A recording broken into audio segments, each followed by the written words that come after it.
It's spring 1989. Carmen Rodriguez, Mary Peters, and Jax the parrot have just finished breakfast. Martha, who has repeated herself continuously all morning, asks Carmen for a cup of tea before getting dressed. Martha, you just had a cup of tea. I will help you get dressed and pour you another cup. Pretty bird, pretty bird. Jax is walking again, and Carmen reminds him that she knows he's a pretty bird.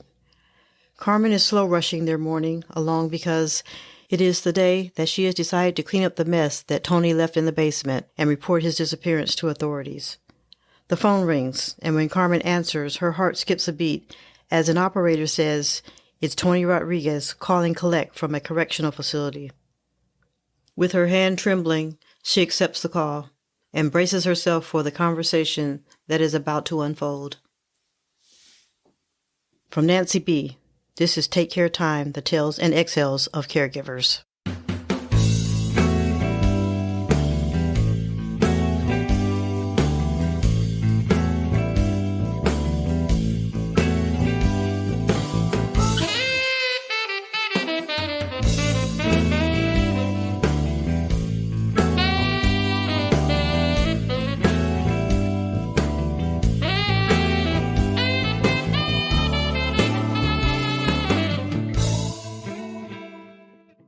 Caregivers are the unsung heroes of our society, selflessly dedicating themselves to the well-being and comfort of their loved ones or clients.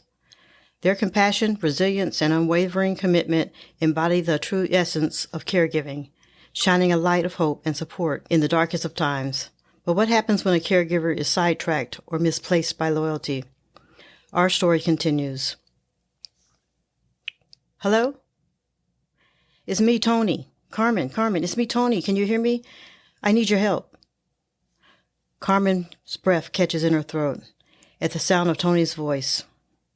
A tumult of emotions swirling within her, relief and then anger. Tony, where are you? What's going on? I'm in jail, Carmen. I messed up bad. Carmen's heart sinks as Tony's words sink in, the weight of the situation bearing down on her shoulders like a heavy burden. Tony, what happened? Tony, are you here? Can you hear me? Why are you in jail? It's a long story, Carmen. I got mixed up with Eddie and his friends and made some bad decisions. I need your help. I need you to get me out of here. Carmen's mind races as she struggles to process the enormity of Tony's confession, grappling with a flood of conflicting emotions. Tony, I don't know. I just don't know what to say. Carmen, please. You're the only one that I can turn to. I need you. Carmen, please. I owe Eddie a lot of money, and I need to get out of here before something happens. I have some money hidden in my room in the basement, and I need you to take it to Eddie by noon. Carmen's heart aches at the desperation in Tony's voice, torn between her loyalty to her cousin and her duty to Martha and her family. Tony, I'm at work. I can't leave Martha. It will be quick. Just get the money, drop it off, and come right back. Martha will be fine for a couple of hours. Please, Carmen, please. As Carmen hangs up the phone, her mind races with uncertainty and apprehension, knowing the decisions that she makes in the moments to come will shape the course of events for everyone involved.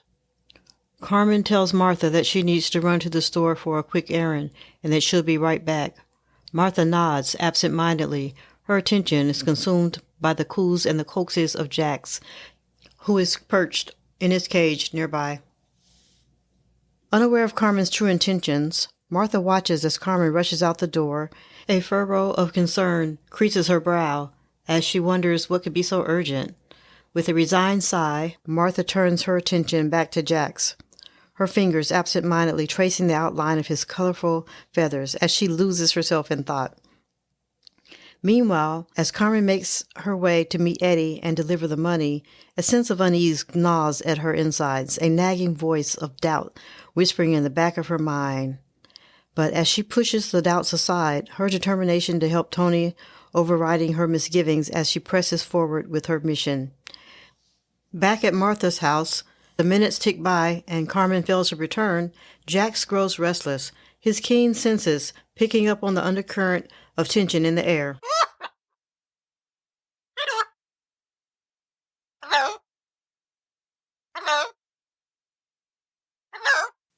With a sudden burst of energy, he flaps his wings and squawks loudly, his piercing cries echoing through the silent house.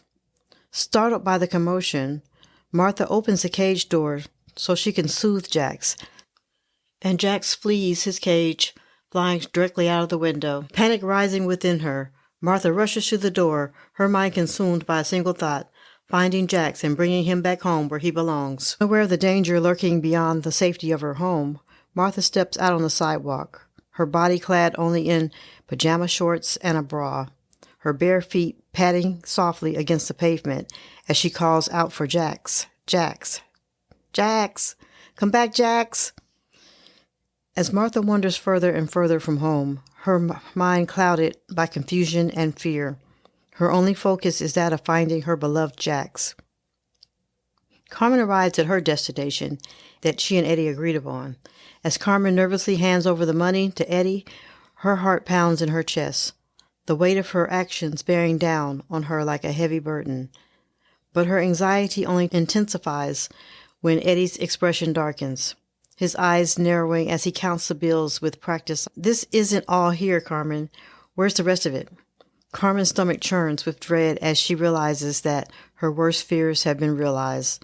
Tony didn't tell her how much he owed Eddie, just that the money was hidden in a bag in his room in the basement. She assumed this was all owed. Panic grips her heart as she struggles to find the right words to appease him, her mind racing with a flurry of excuses and explanations. The money is not all here. Eddie, please, I gave you what was there, I swear. I don't know what happened to the rest of it. But Eddie's steely gaze betrays no hint of sympathy or understanding, his lips curling into a sneer of contempt as he sizes her up with a look of disdain. You expect me to believe that, Carmen? You and Tony think I'm stupid. You know what happens to people when they try to cheat me, don't you? Carmen's blood runs cold at Eddie's ominous words, the threat implicit in his tone sending a shiver down her spine. She knows that she's in deep trouble now, caught in the web of deceit, Tony's deceit. Desperate to salvage the situation, Carmen pleads with Eddie, her voice trembling with fear and desperation as she tries to reason with him. Eddie, please. Tony said to bring you the bag. I didn't know how much money was in the bag. You go tell Tony that if he doesn't have my money by tonight, he's a dead man. Eddie walks off as Carmen is still trying to reason with him. As Carmen recoils in horror, she realizes with a sinking feeling that she's trapped in a mess of her own making. She should never have bought Tony a ticket to New York. All of this is his fault. Back on Martha Street, she is still wandering, looking for Jax. She fails to notice the concerned eyes of her neighbors watching her from across the street. With each step, her confusion deepens, her desperate calls for Jax echoing through the quiet air. Suddenly, a voice breaks through the haze of Martha's thoughts, a voice tinged with concern and alarm as her neighbor approaches her with a furrowed brow and a look of disbelief. Martha, what are you doing out here? Where are your clothes? Where are your shoes? Are you okay? Jax! Jax! She blinks in confusion, struggling to find her voice as she grapples with the flood of emotions swirling within her. I'm looking for Jax. He got out of his cage. I need to find him. He's my bird. He's my bird. Jax! The concern in her neighbor's eyes deepens as they take in her disheveled look and the distress evident in her voice. With a gentle hand on Martha's arm, let's get you inside, Martha. Jax! Martha, we'll help you find Jax, I promise. But first, let's get you inside and warmed up. You shouldn't be out here like this. Come on, let's get you home. As Martha allows herself to be guided back towards her house by her caring neighbor, a sense of relief washes over her like a wave. The knowledge that she's not alone in her struggle, offering a glimmer of hope in the darkness. And as she steps back into the warmth and safety of her home, Martha knows that she's one step closer to finding Jax and bringing him back where he belongs. Martha, sit down, please. Your feet, they're bleeding. We need to take care of that right away. I'm going to call your daughter. Okay? She needs to know what's going on. My daughter... Yes, please. She needs to know. She needs to know about Jax. As Martha's neighbor listens to Mary's urgent instructions to call 911, a sense of urgency grips her heart like a vice. With trembling hands, she punches in the numbers on the phone, her voice shaking as she speaks to the operator on the other end. Hello? We need help. It's my neighbor Martha. She's in bad shape. She's bleeding from her feet, and she's confused. Yes, I'll stay on the line. As the operator assures Martha's neighbor that help is on the way, she looks around Martha's living room and wonders, where is Carmen, the caregiver? She wonders if Carmen is out looking for Jax. Martha, help is coming. They're sending an ambulance. Just hold on, Martha. You're going to be okay. Martha nods weakly, her eyes clouded with pain and confusion as she clings to her neighbor's reassuring presence. And as they wait together, they hear the sound of sirens in the distance. Martha's neighbor offers a silent prayers for her swift recovery, knowing that the road ahead would be fraught with challenges, but determined to stand by her side every step of the way. The neighbor hears sirens in the distance and also decides to try Carmen's phone. After all, Carmen told her to call if she ever needed anything. Just as Carmen is preparing to come clean about what she knows about Tony's activities, she receives a frantic phone call from the neighbor. They inform her that the police and EMTs are on the way to Martha's house. Panicked and caught off guard, Carmen rushes back to Martha's street. She stops cold when she turns the corner and finds law enforcement officers combing through the premises, including the basement where the drugs are hidden. It becomes clear to Carmen that someone has already discovered the drugs, likely the police. Carmen is afraid of coming forward. She retraces her steps. She looks on from down the block and waits on the corner as she sees Mary drive up in a hurry and run from her car up to the sidewalk to her mother's house, only to be stopped by the police.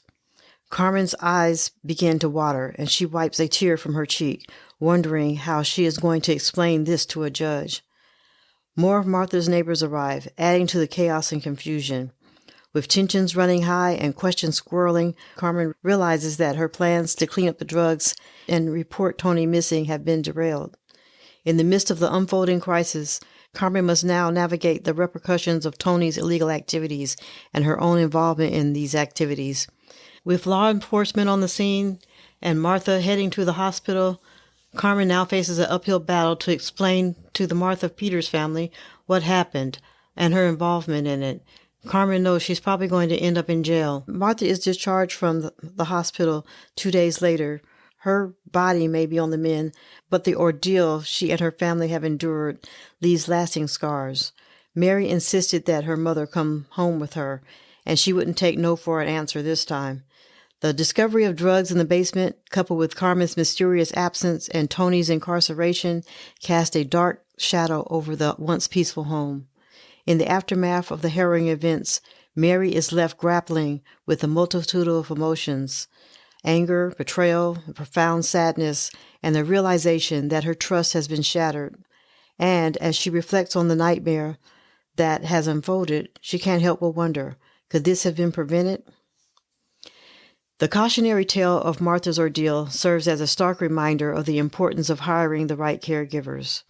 In their quest to provide the best possible care for their loved ones, families must exercise diligence and caution, thoroughly vetting potential caregivers and conducting background checks to ensure their trustworthiness and reliability. But beyond mere credentials and qualifications, it's essential to look for caregivers who possess qualities of compassion, empathy, integrity, individuals who will treat your loved ones with the dignity and respect they deserve. As Martha and her family embarked on a long road to healing, they were determined to turn their ordeal into an opportunity for growth and transformation. Through education, advocacy, and community support, they strive to raise awareness about the importance of responsible caregiving and the devastating consequences of placing blind trust in the wrong hands. And as they navigate the challenges that lie ahead, they take solace in the knowledge that their experiences have not been in vain, that by sharing their story, they can help others avoid the same pitfalls that have befallen them. For Martha and her family, their journey is far from over. But with courage and resilience and the support of the community, they know that they can overcome even the darkest of times. Oh, and Jax did return home and was reunited with Martha, where he served as her loyal companion until her death in 1994. If you would like more information about the symptoms of Alzheimer's, we recommend the Alzheimer's Association at alz.org, where you can learn about the various stages of Alzheimer's. Please note that this episode features reenactments and dramatized details. While in most cases the exact verbatim dialogue may not be known, all dramatizations are grounded in research. To respect the privacy and confidentiality of individuals involved, names and some identifying details have been changed. Do you have an interesting caregiver story that you would like to have told? Please email us at podcast@takecaretime.com. We would love to hear from you. Introducing Take Care Time Respite Boxes, a sanctuary of self-care for caregivers in need of a well-deserved break. Each bi-monthly box is carefully curated to provide a moment of relaxation and rejuvenation, tailored specifically to the needs of those who dedicate their lives to caring for others. From soothing bath salts to indulgent candles, our respite boxes offer sanctuary and tranquility, a gentle reminder to prioritize your own well-being amidst the demands of caregiving. So take a moment to breathe, to unwind and recharge, because you deserve it. Order your Take Care Time Respite Box today and discover the joy of self-care in every box. Order your box at takecaretime.com.